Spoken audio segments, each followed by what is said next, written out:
يعني تفضل. انت تدري ان هذه الكلمه يعني تفضل ضاربه ترند عندنا في قطر والخليج؟ نعم. متى دريت فيها؟ حقيقه يراسلوني كثير من الشباب زين مراسلات على انه هذه مركبه على كثير من المقاطع عندهم. وايضا في دول الخليج عموما ولا سيما في قطر، انه حتى اللي تنضرب سيارتك يقول تفضل سياره انضربت، تفضل المرور واقف اليوم اللي يعاقبنا، تفضل. فصايره ترند عندكم. الله يحفظكم. انا سعيد اليوم حقيقه، سعيد جدا. وللامانه يعني انا البارحه في مكان كانوا بي الاخوه من سامراء جايين للبصره، وعد ما صار عندهم علم انا راح اجي للمجلس، هذا كلامهم بالنص انه تحيات اهالي سامراء للعزيز خالد جاسم. الله يسلمك. سلامهم لك. زين انت هذه الكلمه يلا تفضل، هذه انت دائما تقولها ولا بس هذا كل يوم طلع معك الموضوع؟ في ايام كورونا اللي ضرب العالم الحقيقه الوضع كان مربك جدا، والدوله او الدول معطله، مو بس العراق، الدول كلها معطله. صحيح. ويعني اجل الله سامع كانت مجموعه كلاب سائبه، يعني كان تعبير عن انزعاج الناس وعن انزعاجي بهذه الطريقه، على انه يا مسؤولين احنا نعيش في كورونا وفي هذا الموت البطيء لانه يعني فيروس قاتل، واحنا بهذه الطريقه يعني هناك 3 هنا 5 بذاك الفرع 4 هنا، فيعني اجل الله سامع تعبير عن انزعاجنا من المسؤولين على الجانب الخدمي. فاجيت قعدت يم واحد منهم وقلت تفضل يعني نايم المدلول حلوه نومته، يعني تفضل. ما كان المفروض يصير هيك يا وزاره الصحه يا بلديه يا امان، المفروض تعالجون هذا الموضوع لا يصير حمل اضافي في فوق كورونا. فصارت اللي تفضل يعني انه بدات تصير لازم عند العراقيين، لازم عند كل العراقيين. إيه؟ هذا الفيديو اذا نذكره احنا. نعم نعم. يعني وهاي الكمامه استاذ خالد، هاي الكمامه دلاله على انه فعلا في كورونا، في ايام كورونا. زين. نعم. هذه الكمامه انا صح انها دلاله في كورونا. هذه الكمامه في كورونا. واشتهرت انت بعد. وفعلا هو نايم ايضا الاستاذ السيد المخرج. هو بقى نايم يعني، وانا اتكلم يم راسه هو نايم. هو بعد يقول لك يعني تفضل. ما يقول لك نايم يعني. اجل الله سامع. هذا المدلول.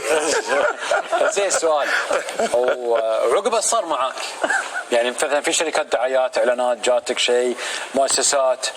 يعني اجت الحمد لله، والبعض منها انا ما يعني رفضت ان اطلع بهذه الطريقه وهذه الصيغه حقيقه، لانه كانت رده فعل يعني تعبير عن سخطنا وانزعاجنا من الوضع اللي كان في ايامها. ومع الاسف هي استغلت في من البعض. وبالمناسبه انا ايضا اعاني من قضيه الصفحات المزوره، اكثر من 50 او 60 صفحه مزوره باسمي وتستخدم لطرق شتى. يعني تفضل. يعني تفضل وانت تسولف يعني تفضل. استاذ علاء حياك. استاذ علاء كان مذيع اخبار ها؟ لا المصور. مصور اللي قاعد كان المصور معي. فاقول له انت وياي لانه لان يضبط كاميرته على الحاله، لان كانت الكاميرا في زاويه اخرى. الله يعطيك العافيه. الله يبارك فيك. واحنا نقول لك بعد يعني تفضل. يعني تفضل. حقيقه انا شاعر، تركت الشعر تقريبا 8 سنوات. زين. ولكن لانه رجال ونساء وحتى تراب العراق مجند لأن يعني نرسل رسالة للعالم أنه العراق موجود. حلو. وحقيقة واحد من أسباب هذه الرسالة للعالم هو هذا البرنامج وحضرة جنابك الكريم. واحد من أسباب أن نظهر بصورة جميلة وطيبة لكل العالم حقيقة.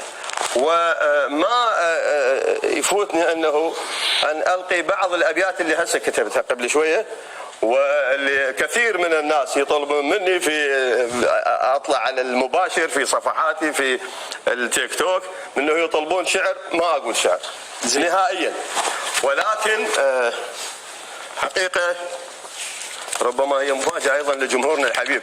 قل لي. أي نعم. قلت يا خالد حن لك قلبه ولك راد،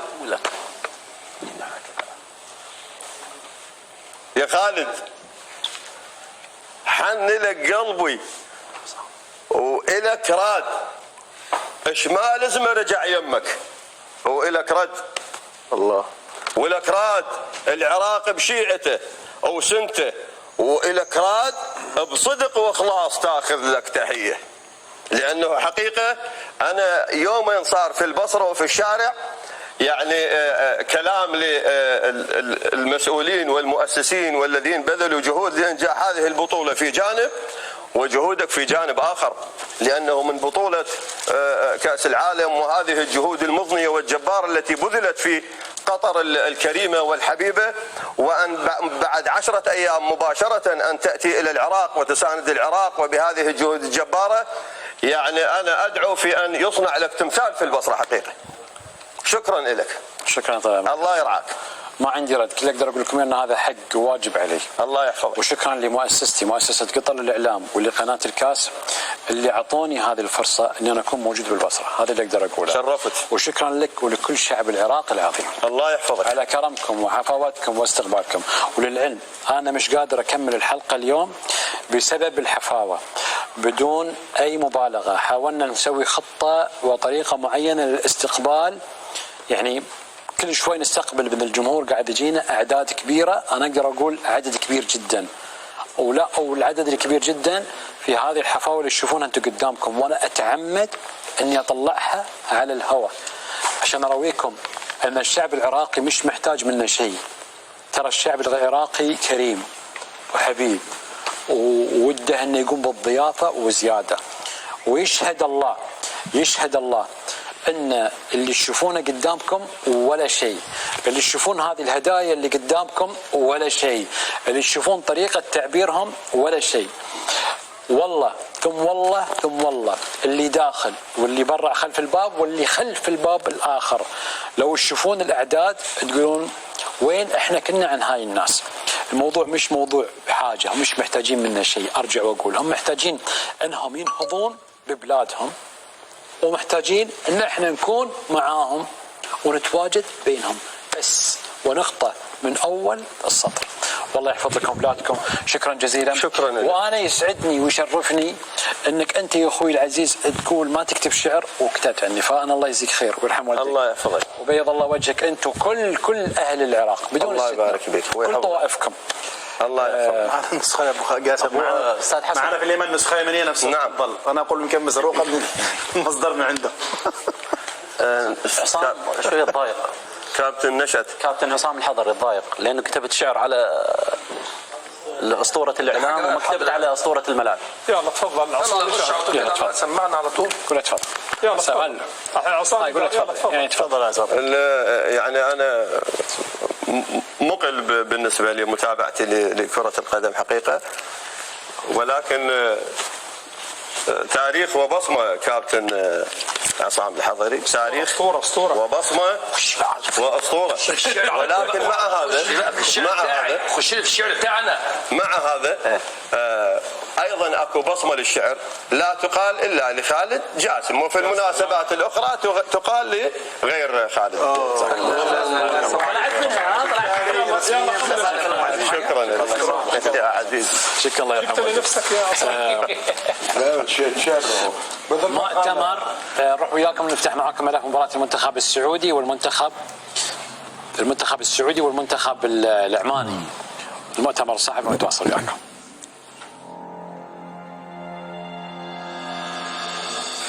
رغم قصر المدة طبعا في إعداد المنتخب لهذه البطولة، إلا أن أغلب اللاعبين تقريبا خاضوا معنا بطولة غرب آسيا والبطولة الإسلامية، فما كانت هناك صعوبة طبعا في إعدادهم معنويا لبطولة زي ما قلت مثل هذه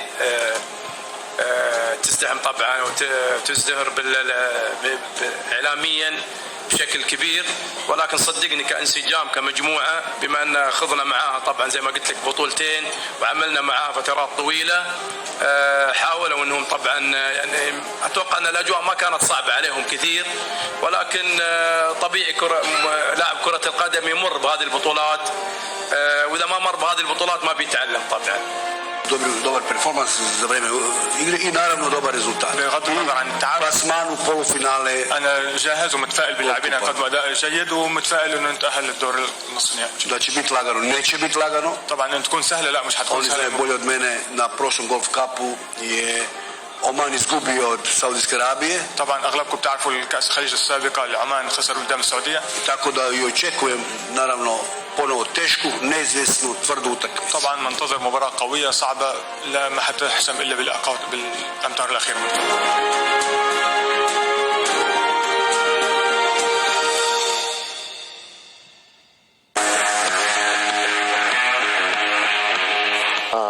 جاهزين إن شاء الله لتحقيق نتيجة إيجابية وحجز بطاقة الصعود. صحيح الكثير يتكلم عن المستوى، بس إن شاء الله مباراة لمباراة نحاول نعالج الأخطاء ونظهر بصورة جيدة. كل تركيزنا على المباراة القادمة اللي هو تحقيق ال3 نقاط والتأهل للدور القادم، وعسى الله أن يكرمنا ونتوفق يعني في المباراة. فريق إن شاء الله يكون جاهز بإذن الله تعالى لمباراة غد. المعنوية عالية، مباراة صعبة، تلعب على فلسطين صعب، بس نحن حاطين في بالنا أن نحن راح نلعب على الفوز، ما راح نلعب على التعادل أو على فلسطين.